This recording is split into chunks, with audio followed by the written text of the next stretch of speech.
各位街坊睇住嚟啦，以後想食芋頭糕啊，自己喺屋企整咪得咯，唔需要出面排隊買噶。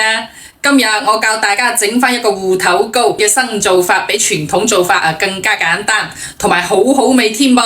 大人細佬哥都可以食得到嘅。嗱，整芋頭糕我哋到底係用澱粉定係用麵粉呢？我夠膽講10個老友記喺度9個半第一步開始搞錯晒，難怪你整出嚟啲芋頭糕軟腍腍唔成形，口感一劈劈咁見到都唔開胃啦。嗱，今日呢，你只需要學識我呢一個方法，整出嚟呢，比出面茶樓買嗰啲更加之好味噃。嗱，軟糯香甜，非常好食嘅，大人細佬哥都爭住嚟食噶。記得點返個免費嘅小紅心同埋大拇指支持下我方便日後你對住嚟做嗰陣都仲揾得到我呢條視頻嘅，一齊嚟睇下我係點樣整嘅咧。首先將準備好嘅芋頭切成片，再切絲。嗱，細少少又得。如果話你中意口感粗啲嘅話呢，你就切粗少少。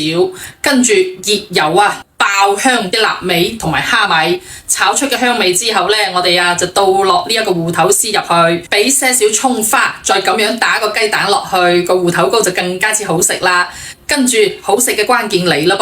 噃，嗱，加返一包呢一個調好嘅煎餅粉。千萬要記住唔使話放乜嘢澱粉同麵粉㗎，咁樣唔單止口感差，而且仲有一陣啲生粉味，好難食嘅。跟住落嚟咯，你加返半碗清水，嗱，其他乜嘢調味料都唔使俾㗎啦。呢一個粉我已經同你調好晒，較好個味道㗎啦。然後用你發財嘅手仔咁樣整均勻佢，之後呢，就鋪落個盤裏面